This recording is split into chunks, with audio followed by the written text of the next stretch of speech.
Halo, this is the Mega Construx Halo UNSC Woodland Gungoose set. And no, this is not just another rehash of an existing Gungoose design. This is their first full-on Halo 5 Gungoose. The last ones that we got were more Halo 2 Anniversary inspired, so this is a completely new design with a lot of new elements or a lot of new ways of constructing things compared to previous ones. Just want to bring in one of the more recent ones just for a quick little comparison and how they look. And there's really not a lot of comparison. There are not a lot of shared pieces, surprisingly. They did a lot more to differentiate it than I expected them to. It's almost a ground up redesign. A handful of pieces are kept from the old one, but this is a pretty cool looking thing. It has the simulated swing arms on the rear, which are not able to actually work. You know, they don't actually go up and down, but I think they look pretty good. You are able to put a second figure on the back of this. You've got the single handhold on one side. It's a lot more sleek than previous ones. It's a little bit closer in its overall volume to the old school ones. They're really, they're the much smaller ones. But it's got more center clearance. You see they've got the cutout on the underside with the use of the inverted slope pieces, so that makes it just look a little bit more thin in the center rather than having what they've done for the longest time of just this flat base of the chassis, which is completely unrealistic. It just doesn't look anything as good as this. Doesn't look as spry. This actually has a little bit of forward rake like the real ones do, and the gun emplacements, the little grenade launcher cylinders there are looking pretty good. I mean, for this scale, it's good that they've continued to use those barrel pieces, but the way that they're set up now looks like the thing it's supposed to be. It looks like the grenade launcher set up for the Halo 5 Gungoose range.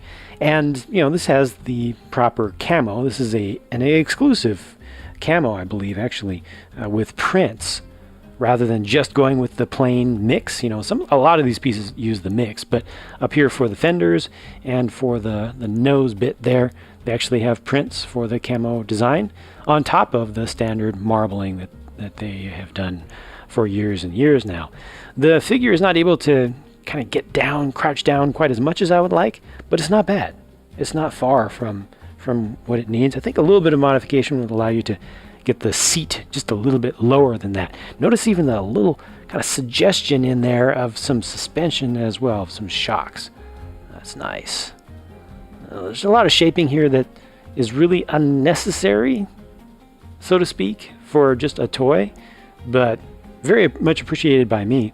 The rounded shaping inside of there, the inverted rounded slope pieces used also, actually upside down.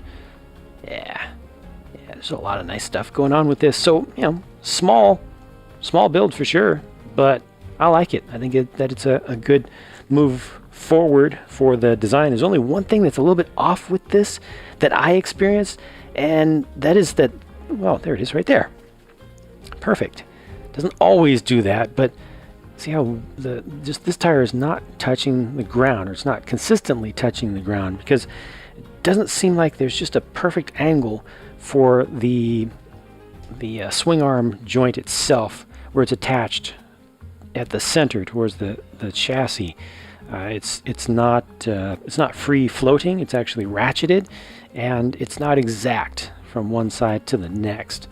So there's just a little bit of tweak in the chassis like that. I haven't been able to really get that out. I think you can kind of fake it a little bit, kind of twist the thing a little bit to get it to try to bend the pieces. But if you go too far with it, then you're going to tweak in the opposite direction. So that's just a little bit off. You push down on it at all. I mean, the tweak is so little. You push down on it at all, and you're going to get all four tires. But that's just one thing that's a little bit off that I did want to point out. This figure is a Pathfinder Spartan with the female torso and armor to fit that specific torso, done up in the crimson colored main plastic color with a lot of speckling in it.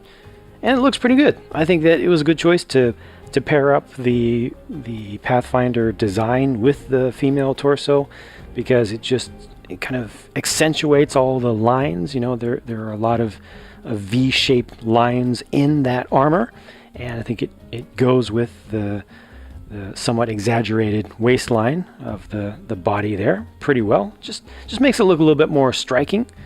And yeah, I think it's a good figure. Color scheme that works pretty well for it. Comes with the suppressed SMG there. That's just that. I'm not even mad about the fact that it doesn't have an outline around the visor, because there's enough contrast there that both up close and from a reasonable distance, you still see the visor color very, very clearly. So yeah, this works out just fine.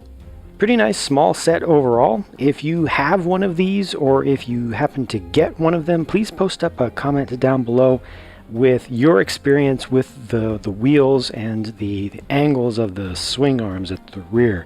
If you have the same problem that I did, that'll be interesting to get some more data from more different people.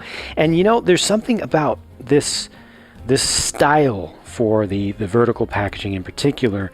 I guess it just shows you a lot, but there's something about it that seemed off to me, that didn't seem quite real, that didn't draw me in, didn't make me feel like I was seeing what I was going to get in the box. And I finally figured it out after staring at this for a few minutes. It's the fact that this is all clearly CG. It's rendered. It's not showing the actual product. I wish that Mega would go to actually showing photographs. I mean, they can be touched up, you know, the little fire and stuff in the background is fine, actually. Yeah, I think it's really interesting. But I would like to see this as an actual build. I'd like to see exactly what I'm going to get. It would just make it feel more like that's what I'm going to get. You know, I'm just trying to think a little bit more through the eyes of just a standard consumer, specifically younger folks than myself especially, who would just be drawn in, I think, more to that idea that you're looking at something that's actual there. It would just seem more crisp and real, you know. I think especially with the lighting here that doesn't have a lot of specular highlighting, the small bright highlights, it just makes it seem a little bit surreal, and not in a good way, not in a way that makes it look even better than it actually is. So yeah, just not the best impression that I think that I could get from the packaging. Just a little bit of a side note, a little bit of a tangent there, but at least the set inside is pretty good, except for that little bit of issue. Again, please let me know if you encounter that if you get this same product. But that does conclude my look at the UNSC Woodland Gungoose set, and I'm looking forward to getting some more builds from Mega. You know, they've really focused a lot on the figures lately, which totally makes sense because they make a lot of money off of that, and a lot of people want the figures. And in construction, you know, brick-based construction stuff in general, in that entire world, there are a lot of folks traditionally who have favored figures over builds and have bought a lot of sets for their figures and kind of seen the builds as secondary things. So I completely understand their focus on figures, and I've seen that they have been very successful with their single figure packs. I hope that they will continue to become more successful again, so that they'll be able to do more stuff, but I personally also really appreciate the builds. So thank you for watching this video. I will bring you more as soon as I can, but until then, bye for now.